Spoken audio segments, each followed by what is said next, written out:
तो आज मैं रेनफील्ड नाम के एक मूवी को एक्सप्लेन करूंगी। तो मूवी के फर्स्ट सीन में हम एक सपोर्ट ग्रुप को देखते हैं जहाँ पे बहुत सारे परेशान लोग अपनी प्रॉब्लम्स के बारे में बताते हैं। यहाँ हम रेनफील्ड नाम के एक आदमी को देखते हैं जो पहले एक वकील हुआ करता था। यहाँ हमें उसकी पास्ट लाइफ को भी दिखाया जाता है। यहाँ वो ट्रांसिल्वेनिया के एक आदमी को कुछ प्रॉपर्टी सेल करने जाता है और वो जिसके पास प्रॉपर्टी सेल करने जाता है वो एक ड्रैकुला है जो उसे पता नहीं था। अब ये दोनों बहुत अच्छे दोस्त बन जाते हैं। रेनफील्ड से खुश होकर ड्रैकुला उसे कुछ पावर दे देता है और उसे अपना असिस्टेंट बना देता है। अब जैसे कि ड्रैकुला की पावर खून पीने से आती थी, लेकिन रेनफील्ड का पावर कीड़े खाने से आते थे।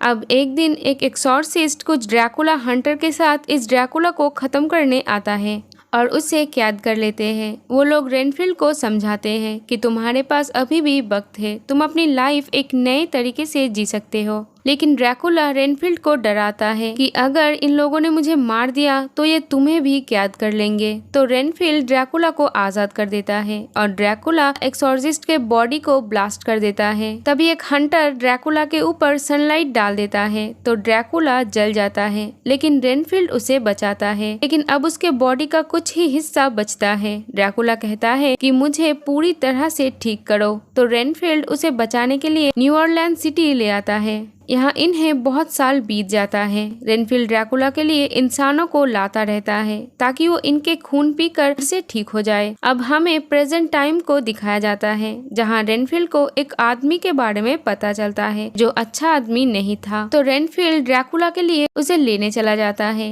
क्योंकि वो नहीं चाहता कि वो अच्छे लोगों को मार दे, इसलिए वो ड्रैकुला के लिए हमेशा बुरे लोगों को ही लाता था। रेनफील्ड अब उस आदमी को पकड़ लेता है। उसका नाम मीच होता है। लेकिन तभी यहाँ एक और आदमी आ जाता है जो रेनफील्ड को घायल कर देता है। लेकिन रेनफील्ड यहाँ एक कीड़े को खाता है और उस आदमी को मार डालता है और उस आदमी का सर उड़ते हुए उसी गैंगस्टर के पास जाता है जिससे मीच ने ड्रग्स चुराए थे, इसलिए वो उस आदमी को मीच को मारने भेजा था। इस आदमी का नाम टेडी है। टेडी अब डर के यहाँ से भाग जाता है। अब रेबेका और क्रिस नाम के दो ऑफिसर को देखते हैं जो गाड़ियों की चेकिंग कर रहे थे। तभी वहाँ टेडी भी पहुँच जाता है। वो पुलिस वाले को देखकर भागने लगता है क्योंकि उसके कार पे ड्रग्स थे। रेबेका उसका पीछा करती है, लेकिन टेडी उन पर भी ड्रग्स फेंकने लगता है और ये पैकेट क्रिस के फेस पर ही फट जाता है और क्रिस को पता चल जाता है कि ये ड्रग्स है। अब रेबेका उसे पकड़ लेती है। इधर रेनफील्ड मीच और उसके लोगों की बॉडी लेकर ड्रैकुला के पास आता है। ड्रैकुला उनके खून को चखता है, लेकिन वो उसे थूक देता है और कहता है कि ये एक बुरा इंसान है और मुझे ठीक होने के लिए अच्छे लोगों का खून पीना पड़ेगा। तो रेनफील्ड कहता है कि इसमें तुम्हारी ही गलती है,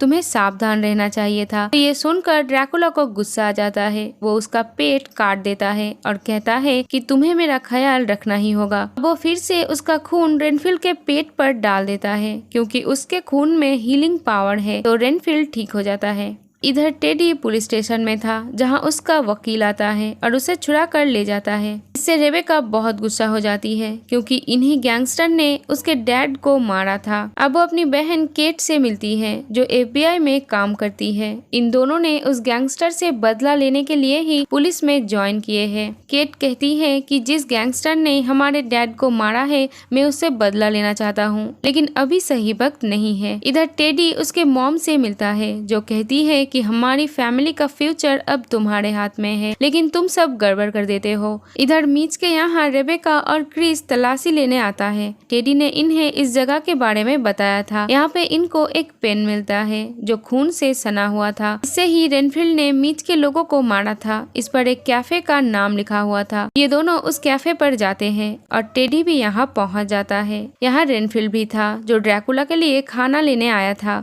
अब वो पुलिस को देखकर यहाँ से भागने लगता है, लेकिन दूसरी तरफ से टेडी आ जाता है। इसी भगदड़ में रेनफील्ड का कीड़ा नीचे गिर जाता है। यहाँ टेडी रेबेका को पकड़ लेता है और उसे कहता है कि मरते वक्त तुम्हारे डैड अपने जान की भीख मांग रहे थे। वो एक डरपोक इंसान थे, लेकिन अगर तुमने कहा कि तुम मेरे लिए काम करते हो तो मैं तुम्हें नहीं मारूंगा। लेकिन रेबेका कहती है कि मार दो मुझे, मैं तुमसे नहीं डरती। अब जैसे ही टेडी गोली चलाने वाला होता है, रेनफील्ड नीचे पड़ा हुआ एक कीड़ा खाकर उससे फाइट करने लगता है। अब रेनफील्ड उसके लोगों को भी बहुत मारता है। इसी बीच टेडी भाग जाता है। रेनफील्ड अब रेबेका की तारीफ करता है। रेबेका उसे थैंक्स कहती है क्योंकि उसने उसकी जान बचाई है। अब रेनफील्ड ड्रैकुला के पास जाता है बिना खाना लिए। ड्रैकुला अब थोड़ा सा ठीक हो गया था। वो रेनफील्ड को बताता है कि मैं अपनी पावर पाने के बाद यहाँ राज करूंगा। रेनफील्ड को इससे अच्छा नहीं लगता क्योंकि उसके अंदर अभी भी इंसानियत है। तो अब वो अपने ग्रुप के पास जाता है और उन्हें बताता है कि मेरा बॉस इस दुनिया पे राज करना चाहता है, लेकिन वो इन्हें ये नहीं बताता है कि उसका बॉस एक ड्रैकुला है। अब ये लोग कहता है कि तुम उन पे ध्यान मत दो, तुम खुद पर ध्यान दो, तो तुम्हारा बॉस पावरफुल नहीं हो पाएगा। तो अब रेनफील्ड ड्रैकुला के पास नहीं जाता और खुद के लिए एक अपार्टमेंट खरीदता है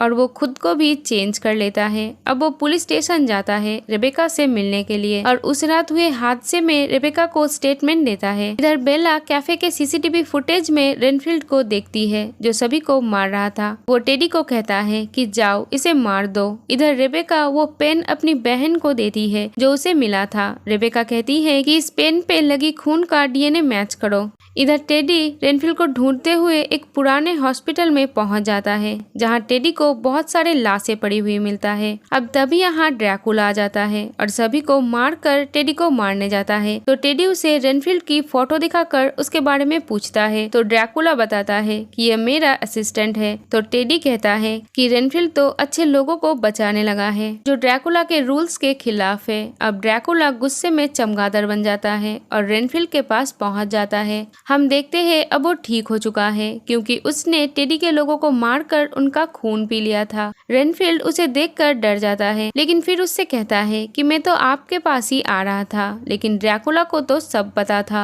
तो वो गुस्सा हो जाता है। वो कहता है कि तुम सिर्फ मेरे पावर के वजह से ही यहाँ खड़े हो और तुमने मुझे छोड़ दिया। अब रेनफील्ड ड्रैकुला के पास एक बुक लेकर आता है और वो पढ़कर सुनाता है कि मैं खुश रहना और प्यार पाना डिजर्व करता हूँ। ये सुनकर ड्रैकुला हंसता है और किताब के पीछे देखता है जहाँ पर उसी चर्च का नाम लिखा हुआ था जहाँ वो सपोर्ट ग्रुप बैठता है। अब ड्रैकुला चर्च के लिए निकल जाता है। इधर रेबेका मीच के फ्रेंड से मिलने जाती है जहाँ उसे उसी चर्च के बारे में पता चलता है। इधर चर्च पहुंचकर रेनफील्ड ग्रुप के लोगों को यहाँ से चले जाने के लिए कहता है, लेकिन तभी यहाँ ड्रैकुला पहुंच जाता है और कहता है कि मैं हूँ रेनफील्ड का बॉस और अब वो सभी को मार डालता है। रेनफील्ड से वो कहता है कि तुमने मुझे धोखा दिया है, अब मैं तुम्हारे करीबी इंसानों को तुमसे छीन लूंगा। अब तभी यहाँ रेबेका आ जाती है। इतने लाशों को देखकर रेबेका रेनफील्ड को पकड़ लेती है, लेकिन तभी इनको पुलिस वाले घेर लेते हैं जहाँ बेला भी थी जो रेनफील्ड को उसके हवाले करने के लिए कहती है। पुलिस ऑफिसर भी रेनफील्ड के बदले उसे प्रमोशन ऑफर करता है, लेकिन रेबेका उनके बात नहीं मानती। वो रेनफील्ड को लेकर यहाँ से भाग जाती है। अब उन दोनों के छानबीन शुरू हो जाता है। नेक्स्ट डे रेबेका खुद को रेनफील्ड के अपार्टमेंट में पाती है। यहाँ रेनफील्ड उसे ड्रैकुला के बारे में बताता है, लेकिन वो उस पर यकीन नहीं करती है। तभी रेबेका को उसकी बहन की कॉल आती है जो बताती है कि मुझे पता चला है कि ये सारे काम रेनफील्ड पिछले 23 सालों से करता चला आ रहा है, मतलब वो इमॉर्टल है। इधर ड्रैकुला टेडी से मिलकर उसे अपने साथ शामिल कर लेता है और अब वो एक टीम बनाकर सारे बुरे काम करने वाले थे। अब टेडी की मॉम कुछ लोगों को रेनफील्ड और रेबेका को मारने के लिए भेजती है, लेकिन यहाँ रेनफील्ड अपने पावर से उन सभी को मार डालता है। अब ये दोनों एक जगह पे बैठकर बातें कर रहे थे। रेनफील्ड यहाँ कहती है कि मुझे मेरी फैमिली बहुत प्यारी थी, लेकिन मेरे कुछ गलती के वजह से मेरी फैमिली मुझसे दूर हो गई। अब रेबेका के पास बेला की कॉल आती है। वो कहती है कि तुम्हारी बहन मेरे पास है, अगर तुम उसे बचाना चाहती हो तो रेनफील्ड को लेकर मेरे घर आ जाओ। अब ये दोनों बेला के घर पहुँच जाते हैं तो बेला और उनके लोग रेनफील्ड से लड़ता है। ये सभी लोग बहुत पावरफुल हो गए थे क्योंकि ड्रैकुला ने इन्हें पावर दी थी, लेकिन रेनफील्ड सभी से लड़ता है, लेकिन वो बहुत कमजोर हो गया था तो टेडी उसे बहुत मारता है। इधर ड्रैकुला रेबेका को कहता है कि अगर तुम अपनी बहन को बचाना चाहती हो तो मेरी सर्वेंट बन जाओ और मैं तुम्हें भी बहुत पावर दूंगा, इससे तुम अपने डैड के मौत का बदला ले सकोगे। इधर रेनफील्ड को ये बात पता चल जाता है। वो यहाँ कीड़े खाकर अपनी पावर को बढ़ा लेता है और टेडी को मारता है और ड्रैकुला के पास जाता है जहाँ वो देखता है कि रेबेका ने ड्रैकुला के ऑफर को एक्सेप्ट कर लिया है, लेकिन ये तो रेबेका की एक चाल थी। वो पर्दे को खोल देती है और सूरज की रोशनी से ड्रैकुला जलने लगा, लेकिन वो अंधेरा की तरफ भागता है और अब वो खतरनाक बन जाता है और रेनफील्ड को मार देता है।